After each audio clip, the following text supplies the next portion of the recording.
हमारे बाप दादे, हमारे बाप कैसे रहते थे, हमारे दादा कैसे रहते थे, गरीबी में बसर करके अपना जीवन बसर, हमारे पिताजी कैसे करते थे, वैसे ही बद से बदतर हालत में हम लोग भी आज जी रहे हैं। ऐसी क्या वजह है? इस देश में कुछ लोग ऐसे हैं, इस देश में कुछ लोग ऐसे हैं जो सारी सुविधाओं से लैस हो गए। उनके पास गाड़ी घोड़ा हो गया, उनके पास एरोप्लेन हो गया, उनके पास गाड़ी हो गई, उनके पास बेशुमार खेती हो गई, इतनी दौलत हो गई है, इतनी दौलत हो गई कि रुपया तो सोने का काम कर रहे हैं, जलाने का काम कर रहे हैं। लेकिन इस देश में जिनके घर के लोग, जो लोग अपने घरों से निकल के वोट डालने का काम करते हैं, जो लोग लाइन में खड़े होकर के वोट डालने का काम करते हैं, जिनकी महिलाएं, जिनके बच्चे, जिनके घरों के नौजवान धरती का सीना चीर करके जहाज पैदा करने का काम करते हैं, ऐसे लोग भूखे रहने का काम करते हैं। जो लोग सड़क बनाने का काम कर रहे हैं, जो लोग महल बनाने का काम कर रहे हैं, उनके पास न सड़क है न उनके पास मकान है। उनके पास आज भी झोपड़ी है, उनके बाप दादे के पास भी झोपड़ी थी, उनके दादे के पास भी झोपड़ी थी। ऐसी क्या वजह है? आखिर हमारी तकदीर क्यों नहीं बदलती? इस देश में, दुनिया में पैदा होने वाला भगवान जो सबका मालिक है, जो सबका मालिक है, जो 33 करोड़ देवी देवता है, वो हमारी तकदीर को क्यों नहीं बदलते? इस देश में बैठे हुए हुक्मरान लोग, इस देश में बैठे हुए हुक्मरान, मुख्यमंत्री और प्रधानमंत्री, उन लोगों की कलम कैसे नहीं चल रही है? उनकी निगाह हमारे ऊपर क्यों नहीं पड़ रही है? उन लोगों ने हमारे लोगों की दशा के ऊपर ध्यान क्यों नहीं दिया? बच्चों को मना करिए तो ध्यान क्यों नहीं दिया? ऐसी क्या वजह है? आखिर हम गरीब से और गरीब होते चले गए और कुछ लोग अमीर से और अमीर होते चले गए। आखिर क्या कारण है? क्या कारण है? हमारी तकदीर क्यों फूटी है? हमारे बेटे की क्यों फूटी है? हमारे बाप की क्यों फूटी थी? क्यों तकदीर फूटी थी? वो तकदीर का फूटने का कारण मैं आपको बताने जा रहा हूँ। वो उसको आप समझ लेंगे तो आपकी तकदीर आप बदल सकते हैं।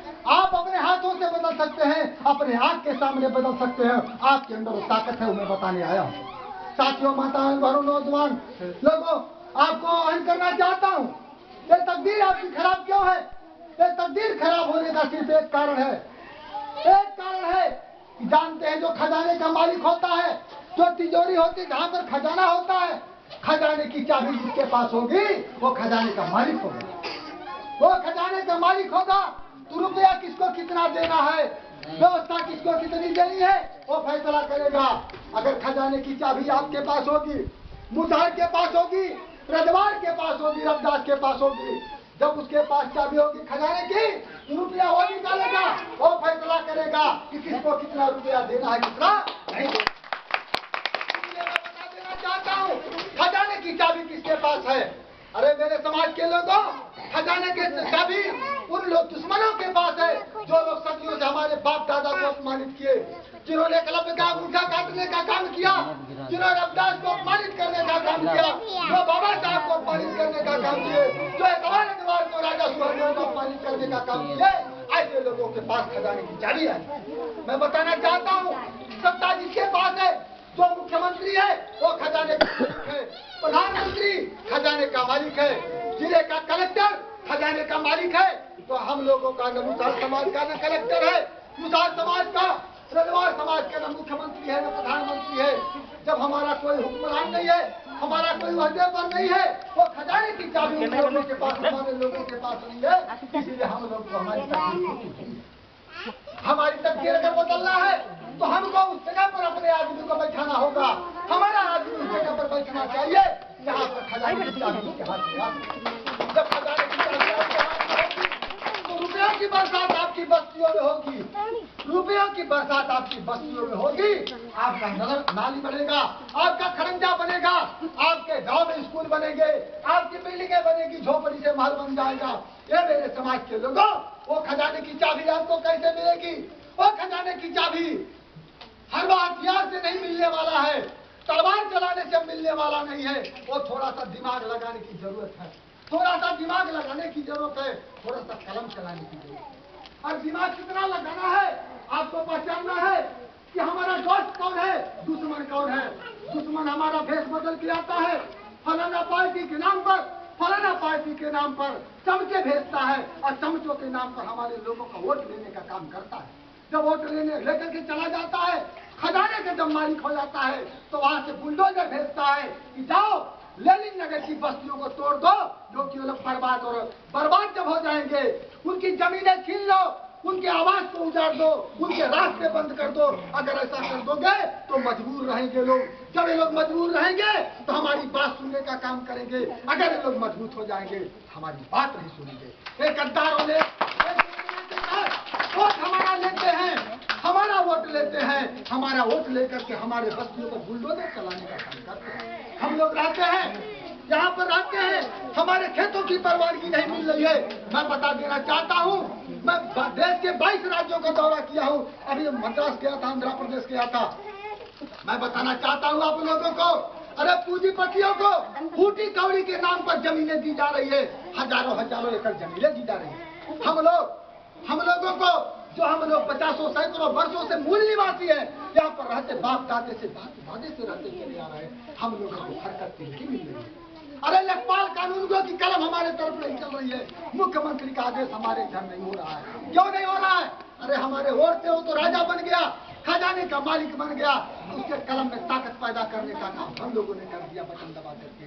लेकिन अगर वहां पर हमारे आदमी होता, वहां पर रजवाड़ समाज का होता, रबदार समाज का होता, अरे मुसार समाज का होता, तो कलम की ताकत उसके पास होती और वो कलम की ताकत के बल पर फैसला करता कि लेनिन नगर के लोगों को या फलाना अगल बगल के जितने बस्तियां हैं, जो लोग रह रहे हैं जमाने से, उनको वो जो सरकारी जमीनें पड़ी है, वन विभाग की जमीनें पड़ी है, बेचारे कमाते और खाते हैं, उनके नाम पर कर दिया जाए, ताकि वो भी उनकी जिंदगी आबाद हो जाए।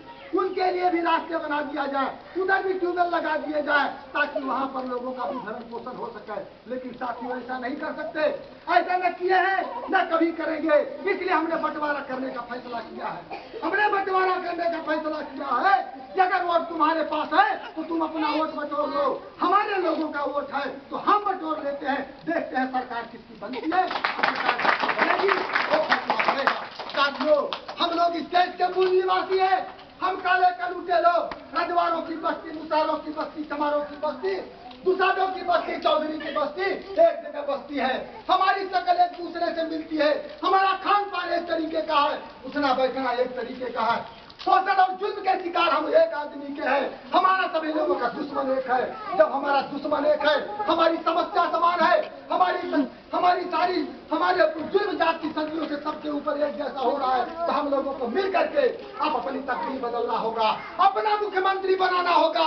अब हम किसी के कहने पर सुनने वाले नहीं है, अपनी तकदीर बनाएंगे। अपने वोट के बदौलत हम मुसहर समाज को चीफ मिनिस्टर बनाएंगे, हम अपने वोट के बदौलत मिलजुल करके रजवाड़ को मुख्यमंत्री बनाएंगे, हम मिलजुल करके चमार को मुख्यमंत्री बनाएंगे, दुसाध को मुख्यमंत्री बनाएंगे और कहेंगे, हम एक दूसरे को गले से मिलकर के कहेंगे, अरे हमारा आपका भाई का रिश्ता है, हम लोग एक जगह खाते पीते हैं, एक चाट पर बैठ लेते हैं, एक जगह उठना बैठना है, हमारा आपका प्रेम व्यवहार चलता है कि नहीं चलता है, आप लोग जानते होंगे।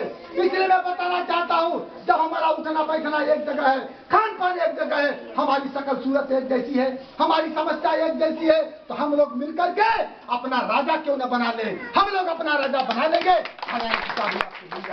इसलिए मैं बताने आया हूँ कि इस पार्टी के अंदर वही रहेगा जो इस देश का मूल निवासी है, और मूल निवासी है काला कलूटा समाज, जिसको अपमानित किया गया है, जिसको कहा गया है नीच है।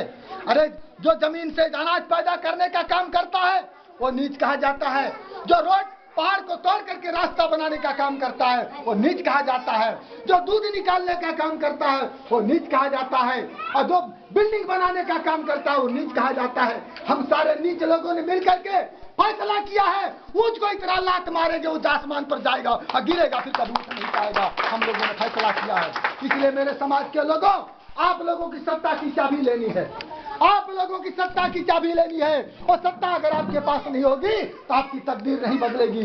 आपकी तकदीर बदलने के लिए आपको सत्ता चाहिए, और सत्ता प्राप्त करने के लिए आपका अपना दल होना चाहिए, अपना झंडा होना चाहिए, आपका अपना निशान होना चाहिए। हमने वो तैयार किया है। देश के सारे मूल निवासियों को इकट्ठा करने का 22 राज्यों का हमने दौरा किया है, 22 राज्यों में काम चला। 28 तारीख को झारखंड में मीटिंग है और सरकार हिल चुकी है। सरकार ने नोटिस भेजा कि नेताजी आप ये बताइए कि आपका हिसाब किताब क्या है, आपका क्या हिसाब किताब है, इतनी बड़ी पार्टी आप कैसे चला रहे हैं, इसका इतना रुपया आपके पास कहाँ आ रहा है। मैंने बताया, मैंने दिल्ली में धरना प्रदर्शन किया जंतर मंतर पर, वहां पर राष्ट्रपति महोदय को हमने दिया, राष्ट्रपति महोदय कान खोल कर सुन लीजिए, हमको इसका जवाब चाहिए। अगर आप लोग विदेशी हैं, आप लोग विदेशी हैं, तो आप लोग देश की प्रधानमंत्री के कुर्सी बैठने का कोई हक नहीं है। कुर्सी छोड़ दो, वरना हम लोग इस कुर्सी पर बैठेंगे और निश्चित बैठेंगे और अपनी तकदीर का फैसला हम स्वतः करेंगे। अब हम आपके यहाँ पर सामने हाथ पसारने वाले नहीं है। इसलिए मेरे समाज के लोगों, आपको सत्ता की चाबी लेनी होगी और सत्ता की चाबी लेने के लिए मैं एक उदाहरण देना चाहता हूँ। क्या मेरे लोग सोचते हैं कि अनपढ़ लोग क्या कर लेंगे। मैं एक अनपढ़ महिला का उदाहरण देना चाहता हूँ। हमारे इधर एक अनपढ़ महिला थी उत्तर प्रदेश में, जिसका नाम फूलन देवी था। फूलन देवी था जो केवटी समाज की थी। अरे फूलन देवी ने 50 ठाकुरों के खड़े करा करके एक दिन में गोली मार दिया। एक दिन में गोली मार दिया। 10 वर्षों तो जेल में थी और जेल से निकलने के बाद वो एमपी बन गई। जेल से निकलने के बाद एमपी हो गई। अरे उनके नाम लेने के बाद ठाकुर लोग खर्राया करते थे। तो मैं बता देना चाहता हूँ, डॉक्टर बाबा साहब अम्बेडकर ने भारतीय संविधान के वो ताकत दे दिया है कि मेरे समाज का अनपढ़ भी प्रधानमंत्री बन सकता है। यही हमारी कामयाबी है।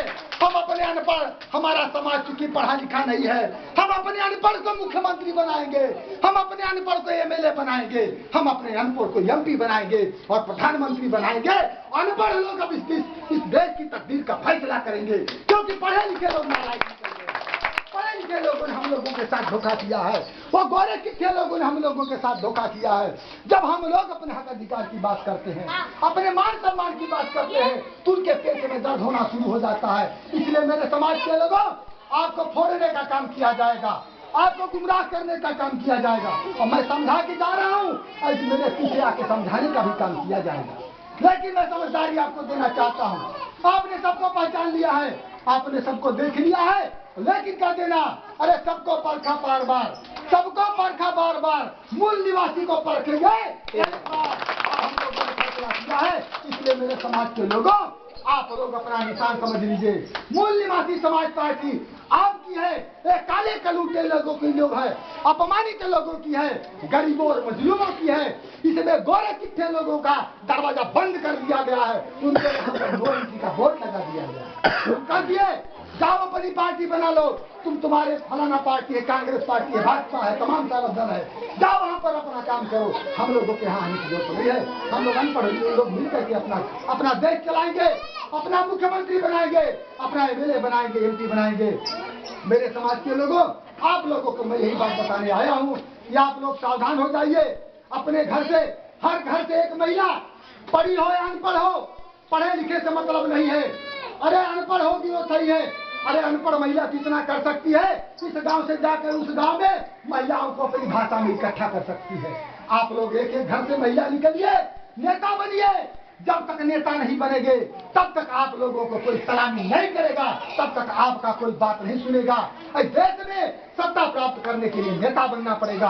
हम लोग अनपढ़ हैं, नेता बनेंगे और नेता बनकर के देखते हैं कौन आके हम लोगों को पढ़ा देता है।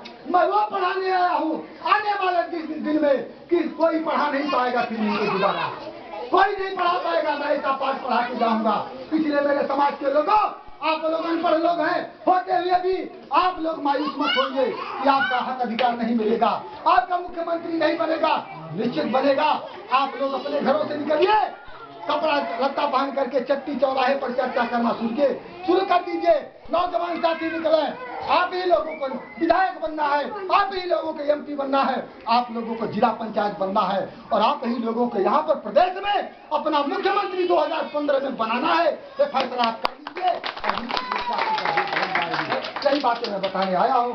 काफी दूर तक जाना है, काफी गाँव का दौरा करना है, काफी समय लग गया। मैं उम्मीद करता हूँ आप लोग हमारी बात को समझे होंगे। समझ करके आप लोग साथ देने का काम करेंगे। इसी के साथ साथ में मैं महिलाओं से अपील करता हूं जो महिलाएं अगुवाई करने के लिए तैयार हैं वो अपना नाम और मोबाइल नंबर नोट करा दें। जो नौजवान साथी इस गांव से काम करने के लिए तैयार हैं वो अपना नाम और मोबाइल नंबर नोट करा दें। उनको जिम्मेदारी दी जाएगी और जिम्मेदारी के साथ साथ में 18 तारीख को जहां हम लोगों का कार्यक्रम है उस कार्यक्रम में आप लोगों को शिरकत करना होगा। एक दिन आपको हर्जा करना होगा, काम रोकना होगा। एक दिन काम रोक करके अपने पैसे से, क्योंकि गरीबों की पार्टी है, मजलूमों की पार्टी है, हम भी पैदल चल रहे हैं, लेकिन पूरा विश्वास है मेरा समाज इतना बड़ा है, हमारे सामने कोई गरीबी नहीं है। इसलिए आप लोग मिलकर के वहां पर आने का काम करेंगे और इन्हीं चंद बातों के साथ में आप हमारी बात समझोगे। इन्हीं चंद बातों के साथ अपनी वाणी को विराम देते हुए जय मूल निवासी, जय भारत।